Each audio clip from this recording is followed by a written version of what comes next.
যে সকল কৃষকের 10,000 টাকা পর্যন্ত কৃষি ঋণ আছে তাদেরকে সেই 10,000 টাকা পর্যন্ত কৃষি ঋণ সুদ সহ আগামী বিএনপি সরকার মওকুফ করে দিতে চায়। এই এলাকার কাঠারিভোগ চাল জগৎ বিখ্যাত এলাকার কাঠারিভোগ চাল, এই চালকে আমরা পৃথিবীর আনাচে কানাচে রফতানির মাধ্যমে পৌঁছে দিতে চাই। আপনারা কি চান? ইনশাআল্লাহ আমরা সেই কারখানা এখানে তৈরি করতে চাই। লিচুর জন্য আমরা লিচু যাতে প্রক্রিয়াজাতকরণের মাধ্যমে সারা পৃথিবীতে পৌঁছে দেওয়া যায় সেটির কারখানা আমরা এখানে তৈরি করতে চাই। প্রিয় ভাই বোনেরা, এই এলাকায় শুধু রফতানিমুখী বা শিল্প স্থাপন করলেই হবে না। আমাদের এলাকায় এই এলাকায় বহু তরুণ যুবক আছে, যুবক আছে, যুব সমাজের সদস্য আছে, তাদের শিক্ষার আলো আছে, কিন্তু তাদের কর্মসংস্থান নেই। আমরা চাই এই এলাকায় বিভিন্ন রকম ভোকেশনাল এবং ট্রেনিং ইনস্টিটিউট তৈরি করতে, যার মাধ্যমে এই এলাকার ছেলে মেয়েদেরকে আমরা বিভিন্ন বিষয়ে ট্রেনিং দিতে চাই। বিদেশি ভাষা শিক্ষা দিতে চাই আমরা, যার মাধ্যমে তারা দেশেই হোক বিদেশেই হোক কর্মসংস্থান করতে পারে, নিজেদের কর্মের ব্যবস্থা করতে পারে। কি ভাই, এটি কি করব আমরা? এই ভোকেশনাল ট্রেনিং ইনস্টিটিউট করব? আচ্ছা, যদি করতে বলতে হবে তো ভাই কি করব? আমি তো বলছি করব, আপনাদের যদি বলেন চাই তখন ইনশাআল্লাহ আমরা করব। চাই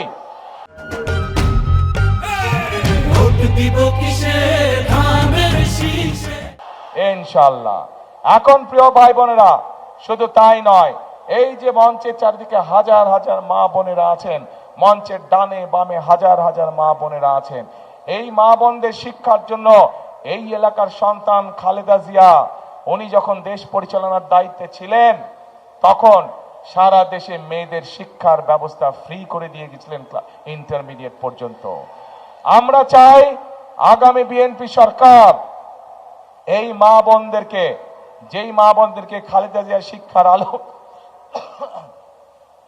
পৌঁছে দিয়ে গেছেন, সেই মা বোনদের সহ খেটে খাওয়া যত নারী আছে, যত গৃহিণী আছে, সবার কাছে আমরা ফ্যামিলি কার্ড পৌঁছে দিতে চাই। সকল মা বোনদের কাছে আমরা ফ্যামিলি কার্ড পৌঁছে দিতে চাই এবং এই ফ্যামিলি কার্ডের মাধ্যমে আমরা প্রতি মাসে মা বোনদের কাছে সরকার থেকে একটি নির্দিষ্ট পরিমাণ সহযোগিতা পৌঁছে দিতে চাই, যার মাধ্যমে তারা অর্থনৈতিকভাবে ধীরে ধীরে স্বাবলম্বী হয়ে উঠতে পারে। প্রিয় ভাই বোনেরা, আমরা সিদ্ধান্ত গ্রহণ করেছি এই এলাকা সহ সমগ্র বাংলাদেশি কৃষি প্রধান দেশ একটি, সমগ্র বাংলাদেশ কিন্তু দিনাজপুর অঞ্চল কৃষি প্রধান অঞ্চল।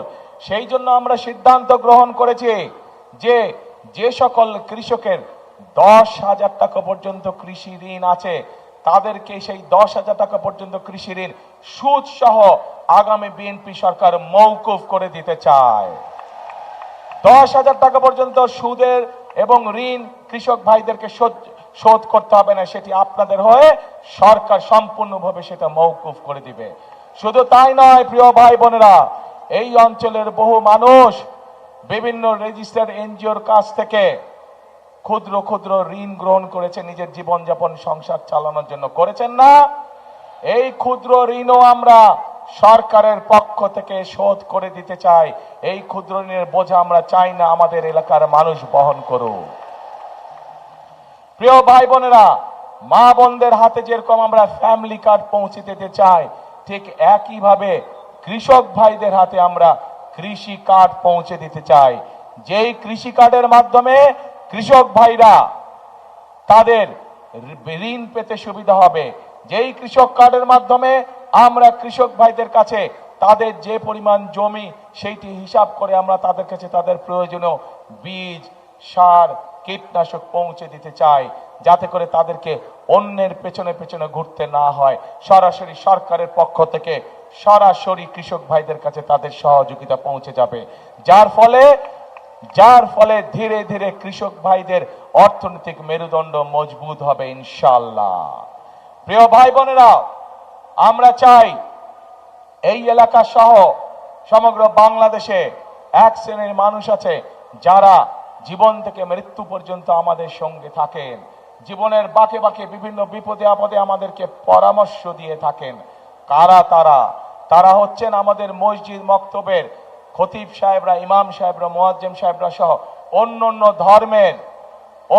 ধর্মের ধর্মীয় গুরু যারা আছেন তারা, এইসব ধর্মীয় ব্যক্তিত্ব। আমরা চাই সরকারের পক্ষ থেকে এইসব ধর্মীয় ব্যক্তিরা যাতে সম্মানের সঙ্গে বাস করতে পারেন, সেই জন্য সরকার থেকে আমরা প্রতি মাসে তাদের জন্য একটি সম্মানের ব্যবস্থা করতে চাই, যাতে তারা সম্মানের সঙ্গে জীবন যাপন করতে পারেন।